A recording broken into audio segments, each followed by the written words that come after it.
Anti-dumping duties are imposed on stainless steel products from 30 countries, with the highest tax rate reaching 103.1% for a period of up to 5 years. This is the first countermeasure that China has just announced to the world.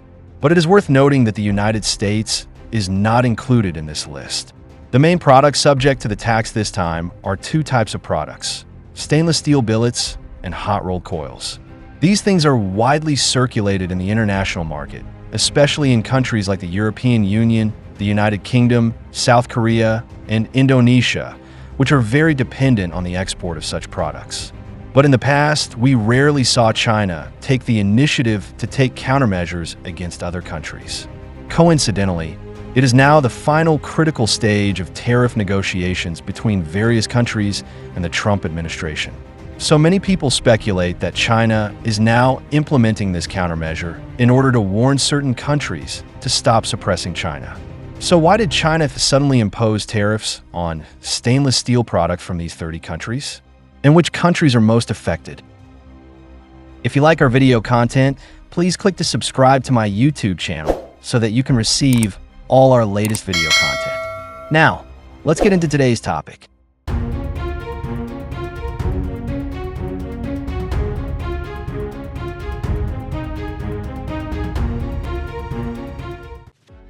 Maybe you don't know that China's steel industry is now very developed. As early as 2018, the global stainless steel production was 50.729 million tons, but China alone produced 26 million tons, which even exceeded the total of Europe and the United States. By 2024, this figure soared by about 51.54%, reaching a staggering 39.44 million tons. However, high production does not mean that all can reach the world's leading level. Products such as ultra-thin stainless steel foil and high-strength spring steel have very high requirements for smelting and processing technology and require precise technical control. In these fields, some old industrial countries in Europe and South Korea still have core technologies. So China still needed to import a large amount of opaque steel products from abroad, and Europe was one of them. As far as I know, in 2018, the stainless steel production capacity of European countries was about 7.385 million tons, but the amount they exported to China was less than 100,000 tons.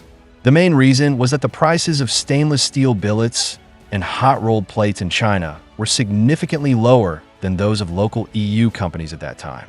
Data shows that the price of stainless steel billets in China is about 2,000 to 3,000 yuan per ton, while the price of EU companies is generally about 800 yuan higher.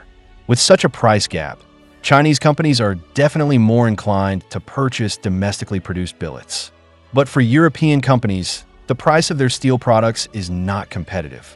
If China's stainless steel industry continues to expand and improve efficiency, the market share of European companies in China will inevitably continue to decrease, and they may even face the risk of being completely squeezed out. In order to avoid this situation, Europe has begun to seek new ways to occupy the Chinese market. In 2019, in order to maintain their global market share, some European companies began to adopt a low-price strategy to try to seize the Chinese market. Because in China, there are obvious differences in consumption capacity between different cities. First and second-tier cities have a higher acceptance of product quality and brand, while third- and fourth-tier cities and county markets are more sensitive to prices. European companies have seen this and chose to start from these price-sensitive areas and actively sink the market. The purpose is to stabilize the original market share and further cover most of the Chinese market. But they also know that price alone is not enough to compete in the long run. So European companies began to launch some relatively low-priced but distinctive product lines, such as the main high-quality plus low-price combination. This strategy makes many Chinese companies feel that it is more cost-effective to buy these imported goods. Of course, there were also a series of support measures in Europe at the time, such as R&D subsidies, tax breaks, etc. These policies reduced the operating costs of companies to a certain extent and gave them greater room for operation in the Chinese market. With the operation of European companies, the low-price strategy soon took effect. Data shows that the market price of stainless steel products from the European Union and China is 35% lower than that of local products. At the same time, their market share in China has rapidly increased from the original 12% to 23%. This has directly led to the profit margins of Chinese local stainless steel companies being compressed by more than 5 percentage points. And some companies with greater cost pressure have even had to withdraw from the market. When seeing European companies using low-price strategies to increase their market share in China, South Korea also wanted to have a piece of the pie in the Chinese stainless steel market. Therefore, most Korean companies also used this unfair means to disrupt the Chinese market. They specifically impacted China's low-end stainless steel products, desperately lowered prices, and squeezed the living space of China's small and medium-sized manufacturers. As Korean companies joined the battle, the pressure on China's local steel industry continued to rise. The operating rate of some companies dropped by 15%, and more than 20,000 related jobs were eliminated. Then, Japan and India also saw the opportunity and followed suit. They also adopted the price war to compete for the Chinese market. But they did not realize that China's current counterattack directly caught them off guard. After several rounds of investigations, China found that steel companies in some countries dumped stainless steel products into the market at obviously unfair low prices, seriously disrupting the normal market order and competitive environment. So in July 2019, China announced that it would impose anti-dumping duties on imported stainless steel billets and hot-rolled stainless steel coils originating from the European Union, Japan, South Korea, and Indonesia. Among them, the tax rate for EU companies is 43%, Japan is 29%, South Korea is as high as 103%, and Indonesia is 20%. The implementation period of this measure is 5 years, and it also includes supporting policies, such as price commitments. But Japan did not accept this decision at the time and eventually intervened through the WTO's dispute settlement mechanism. In the subsequent investigation and trial process, the World Trade Organization ruled that China lost the case and believed that the anti-dumping duties imposed by China did not comply with relevant rules. But the result of this ruling was not unexpected, because at that time, European and American countries dominated the composition of the WTO expert group, and these countries had a certain tendency in similar Sino-Japanese trade disputes. This, to a certain extent, put China at a disadvantage in this game, seeing that Japan received support from the WTO in this trade dispute. More countries followed suit and continued to seize the Chinese market through low-price strategies, hoping to quickly increase their market share. They thought that they could continue to gain advantages in the Chinese market through this means. But what they did not expect was that China has now launched new countermeasures again. In July this year, China announced that starting from this month, it will continue to impose anti-dumping duties on stainless steel-related products from 30 countries, including the United Kingdom, Indonesia, South Korea, and 27 EU member states, for a period of 5 years. According to the information I have, this time China has uniformly imposed a 43% anti-dumping tariff on all relevant companies in all EU countries and the United Kingdom. Indonesian companies have also been subject to a 20% tax rate. South Korea is more special, and this time they're facing differentiated tax rates. Why do you say that? South Korea's POSCO company has taken the initiative to propose to China that it hopes to conduct individual investigations based on their own export prices. After detailed review and evaluation by China, the price offered by POSCO will not cause substantial damage to China's domestic industry, so only 23.1% anti-dumping duties were imposed on it. In contrast, other Korean companies that did not apply separately were charged a tax rate as high as 103.1%. At present, China has obtained relevant evidence that these 30 countries have disrupted their domestic markets by improper means. Moreover, China's position in the global trade pattern is no longer the same as before, and it has a stronger voice and response capabilities. In response to this measure, China also expressed its attitude. If any country involved has objections to the decision, it can apply for reconsideration according to law or even go through litigation procedures. Although China does not refuse to communicate, it will not give in on key interests. So, What impact will the imposition of anti-dumping duties on 30 countries have on the steel industry chain in European countries? As one of the important economies in Europe, Germany's total economic output reached $4.7 trillion in 2024, ranking third in the world. The core force supporting its economy is a strong industrial system and manufacturing base. The stainless steel industry is an important part of it. In November 2023, Germany's steel production reached 2.9 million tons, an increase of 8.6% year-on-year.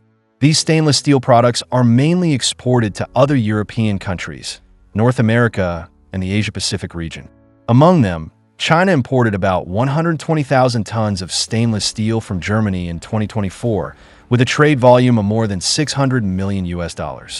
If China continues to impose anti-dumping duties on German products, it is expected that Germany's related export losses may exceed 25% over time. Of course, France is also greatly affected by China's anti-dumping policy. In 2024, France exported about 50,000 tons of stainless steel to China, with a trade volume of more than $60 million. If these products are identified as low-price dumping through EU channels, French companies may face anti-dumping duties of up to 43%. This will directly compress their profit margins and bring about a chain reaction. But among the 30 countries subject to tariffs, why is South Korea subject to a tax rate as high as 103.1%? Although South Korea has a small land area, it is the world's fifth largest steel producer. Their steel industry supports South Korea's two major industrial pillars, shipbuilding and automobiles, among which POSCO is one of the world's leading steel companies. In the early years, South Korea's annual steel production was close to 75 million tons, which is almost the total of many European countries. Among them, a steel plant under Hyundai has an annual production capacity of more than 24 million tons, and POSCO, as South Korea's largest steel producer, provides more than 26 million tons of steel products to users in more than 60 countries around the world each year. Later, as China's manufacturing industry accelerated its transformation in recent years, the situation began to change. In areas such as cast steel, alloy plates, high-strength steel, and special metals that originally relied on imports, the localization capacity is rapidly increasing. Not only is the quality gradually catching up with Japan and South Korea, but there is also a considerable advantage in price. These emerging Chinese-made products began to snipe Japanese and Korean companies head-on, snatching a lot of market share that was originally more profitable. Data show that South Korea's steel exports have been declining since the second half of 2022. Especially in September 2022, the export volume of that month dropped sharply by 21.2% year-on-year. In the following 22 months, except for a slight rebound in some months, the rest of the time was almost negative growth. Of course, the biggest blow to South Korea is not China, but the tariff policy of the United States.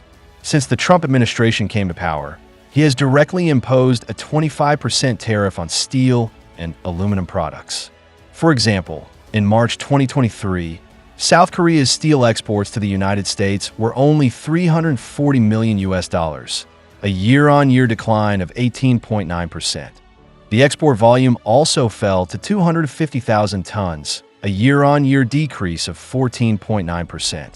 Now, China has also joined the counterattack and imposed anti-dumping duties on stainless steel products exported from South Korea, with the highest tax rate reaching 103.1%, which almost asked South Korea's steel products out of the Chinese market.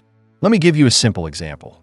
If a South Korean company previously exported 1 ton of stainless steel to China at a price of 15,000 yuan, it would now have to pay an additional tax of more than 15,000 yuan, which means that the profit was almost completely squeezed out. Perhaps in the future, China will adjust the anti-dumping duties on stainless steel products, but South Korea's steel industry will never be able to return to its original glory. To not miss out on our future projects and news updates, please make sure you subscribe to our channel and turn on notifications. We will continue to provide you with more exciting and interesting content.